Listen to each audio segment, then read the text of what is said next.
Good morning. It's just after 5 a.m. here, just outside of Calgary. And we are going to play around a bit with lunge today. So if you're someone who has some trouble with the knee, two things I want you to consider. First of all, maybe this is not the practice for you. I'm just going to say that straight up. And if you still want to do the practice, then do place something underneath your kneecap. The focus of this really is when we do lunge, it's about your pelvis and your rib cage and your legs and how these relate. Now, this is where it gets a little goofy for people who are injury like SI joint and back and piriformis and all that, is in part the biomechanics of how all those pieces relate. So if you are someone who has SI joint issues and lunge doesn't work for you, again, like the people I just referred to for the knees, I wouldn't recommend the practice. You can certainly play along and explore it, but don't expect it to benefit you, okay? Because I can't see you, and so I'm just providing you some insights into cueing around your movement patterns. You can play along with it as much as you would like, okay? So the idea here with lunge, when I play with lunge, I don't tend to go into this position. That is absolutely a movement that you can play with where you're driving the lunge more from your back. I tend to prefer doing a lunge where I'm thinking about the articulating joints being the hips, the knees, and the ankles, okay?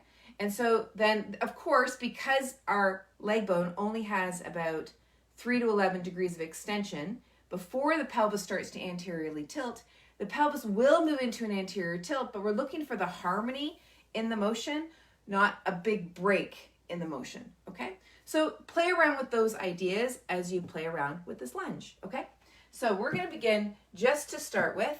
I'm gonna angle out this way to begin here, and just take a peek back to your toes. Notice if your toes wanna point towards the midline, and see if you can just have them pointing back. That will probably give you a different orientation through your hips and a different feel through your hips. And so just pay attention to that, because sometimes we're unaware of what we do with that back foot. Okay? So you're here, and just settle in to your breathing and into yourself.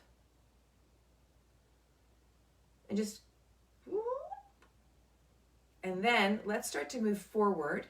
And the pelvis here is remaining level. This is the first lunge, and if it's the same time for you in the morning or even a bit earlier, or if you've been sitting a lot today and you're doing this at a later point in the day, then this might feel a little bit tricky. So just notice what your body parts are doing. Notice your jaw, notice your pelvis, notice your ribs, notice your feet, and if you want to really grip through them. Okay, and then let's go to the other side. Pelvis is level, and all we're doing is translating forward. Yeah. So we're just getting a feel. We're just getting a feel for what things feel like. Yeah. Okay, perfect. Bring that back. Okay, now we're going to take one of the blocks, and let me show it to you this way. We're going to take that block between the heels, like so. Okay, so the block is dropping between the heels, and you're going to gently push the heels into the block and then relax. Push the heels into the block and relax. Heels in. Now, I want you to try to do this without utilizing your hamstrings. Oftentimes the hamstrings get involved because we're imperceptibly sometimes moving forward and back, because we're trying to find our balance. So see if you can find your balance without gripping through your hamstrings, and then just press the heels into the block and release.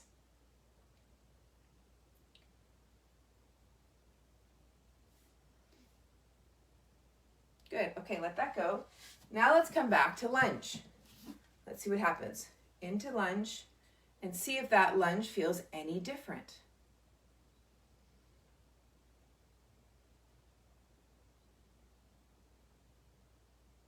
Back.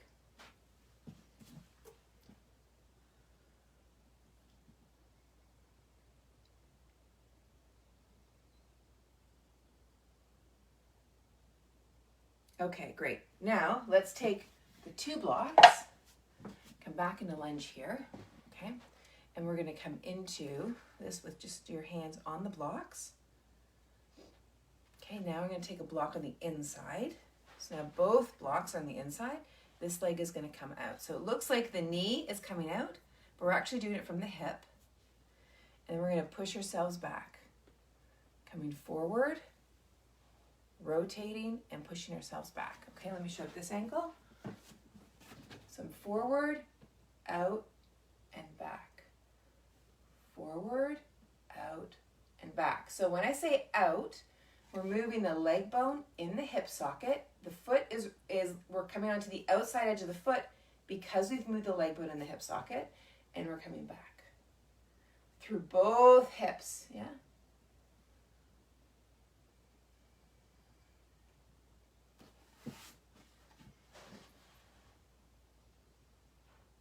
So can you keep this as a movement through that leg bone in the hip socket? And what else are you doing through your body to make this happen? So this is where it becomes kind of fun. Like, are you gripping with your hands or your jaw? Are you overutilizing that rib cage, abdomen? This is where we get to just pay attention to all the things that might be involved more than they need to be. Good. Okay, let's switch to the other side.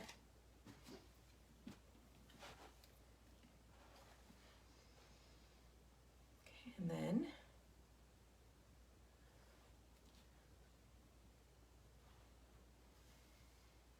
one side might feel a little different than the other. So this is a rotation of the leg bone in the hip socket.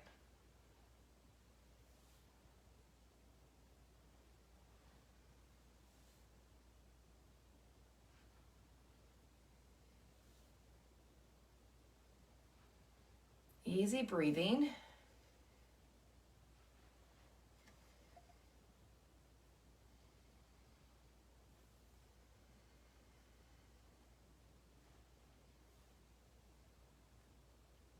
Okay, good. All right, now let's come back into your lunge. Okay, now let's notice if there's anything new or different.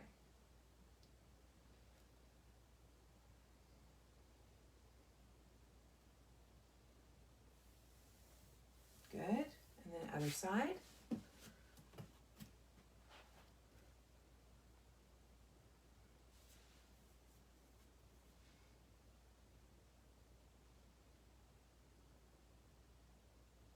Okay, so now switch back to the first side. Let's add a twist. So bring the hands together and let's take a twist. So the pelvis is staying in the direction that it is, and then we take that twist.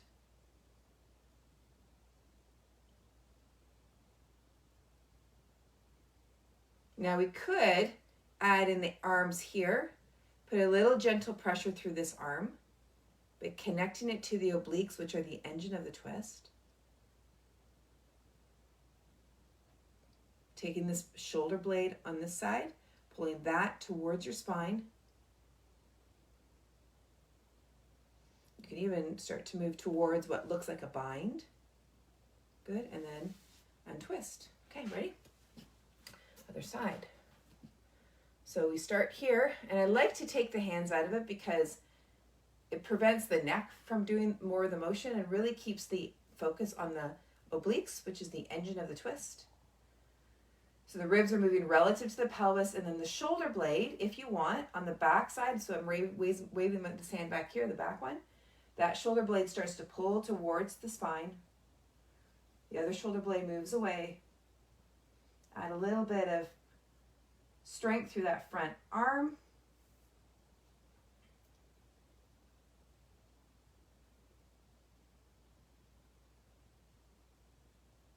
Great, and then unravel. Okay, now let's come back to the other side. Now let's just do a gentle side bend.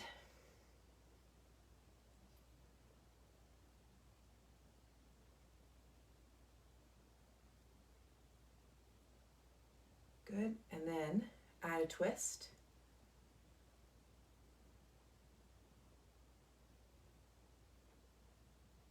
Good. And then out. And then other side. Side bend. Now what can sometimes happen when we do the side bend is this pelvis can roll out this way. So you don't need to suck yourself in, but just notice yourself in here in lunge and focus on just moving toward the side through the ribs, right? So sometimes what I'll say is imagine that you're a teapot and the teacup is on the floor and the water is coming down from the armpit to the fingers into the teacup. So that just keeps the movement a little gentler. Good, and then come back up. And then into a twist.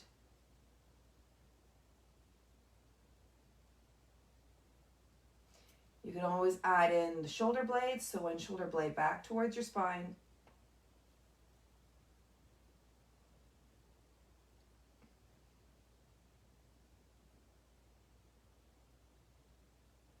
Good, and then unravel.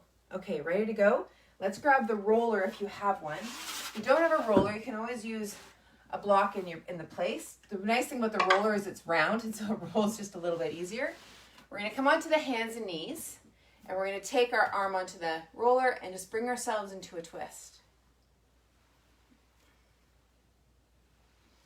Easy does it. So I'm not dropping to the floor. I'm focusing more on actually rotating right through my torso.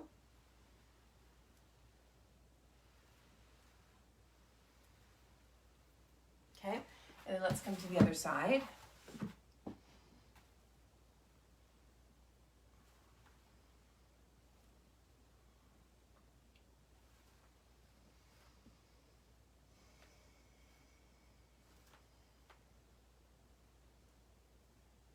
Okay, now let's just see what happens having done that version of rotating. Now come up into your lunge again and notice what it is that you feel.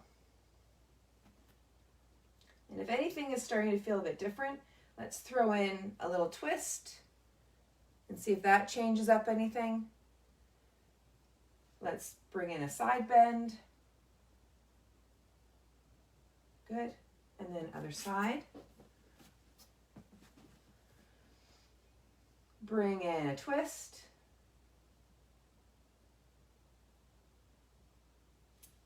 Bring in a side bend. Good. Okay, so let's play a little bit more with this lunge. We'll add a little bit of strength into it. Okay, so I'm close to a wall. So if you can get yourself close to the wall, we're going to take the toes under here and we're going to place the heel on the wall. Okay. And if that is too much for you to do, then bring yourself away from the wall and then just bring as much of the bottom of the foot onto the wall and then you're just pressing the heel back. Okay.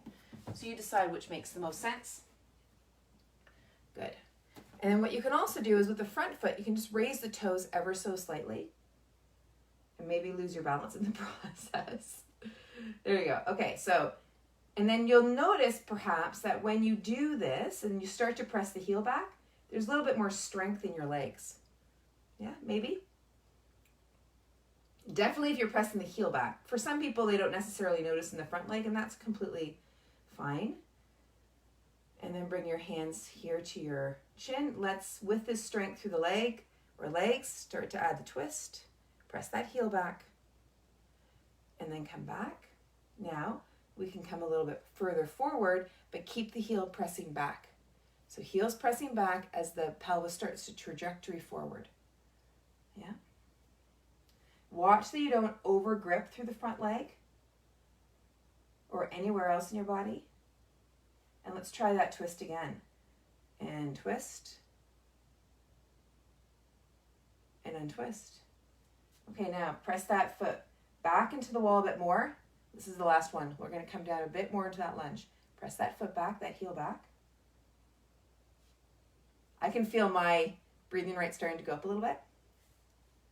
And then let's move into a twist. Good, and come back.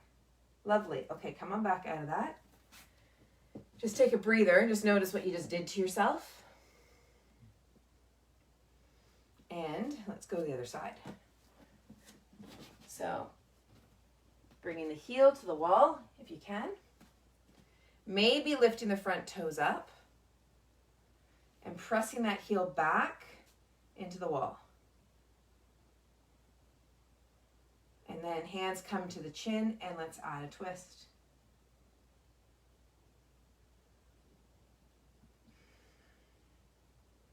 Great, and then come back. Trajectory your pelvis forward a little bit, but keep the pelvis level. Heel presses back the entire time. So pelvis comes a bit forward, heel presses back. There's probably a bit more work happening than through your leg there. And then let's take a twist. Some of you will feel that front leg being a bit more active. Good, and then come back. Press the heel back. Let's come a bit further forward. You, of course, are deciding for your own body what makes sense. And then let's take a twist. Great. And then come back. Good. And then let that go. And just take a moment here. Okay, just notice what you've done to yourself. Okay, let's do one more lunge version. This one can be a little bit more challenging. We're going to bring one leg forward. We're going to take the toes under of the back leg.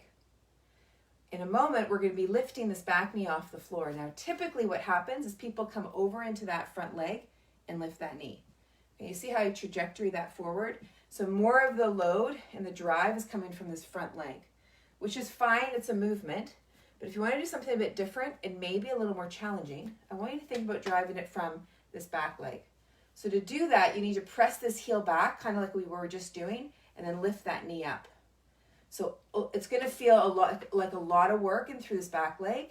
And you see how it's different? When I'm using my front leg to drive, I'm coming forward like that. When I'm using the back leg, I'm pushing myself backward this way. Yeah? Good. And then come back down. Don't be surprised if you can't lift your knee. I've worked with a lot of people with that one, and it's interesting because particularly with my guys, after I've demonstrated with them and then they try and do it, they're like, why can't I do this? And it's mostly because you haven't done it before. It's more of a brain-body connection as opposed to a weakness connection. So what I would do is just keep practicing it. So it's just getting a new channel grown, because typically we practice by doing something like that, right? So it's often just a matter of getting the brain and your tissue sorted out, okay? So just lifting that knee. And lift it only like an inch. That's what makes us challenging. You can come up like this, but it's not quite as challenging. But if you just lift it just an inch, good, and then coming down. So that's something that you can play with. Okay, let's just come on to our backs for a moment, and let's feel what we've just done as a result of this. Just take a moment and kind of go, what did I just do to myself? Feel through your feet and your legs and your torso.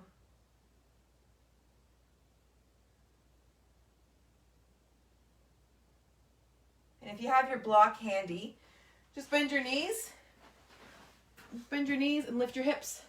And take a block underneath your hips and just take a breather here.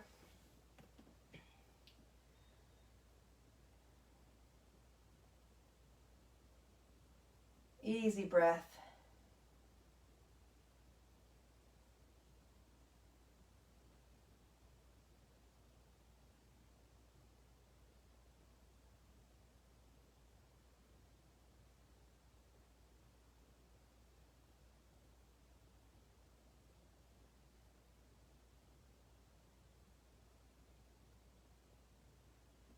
Just staying with your inhale and your exhale.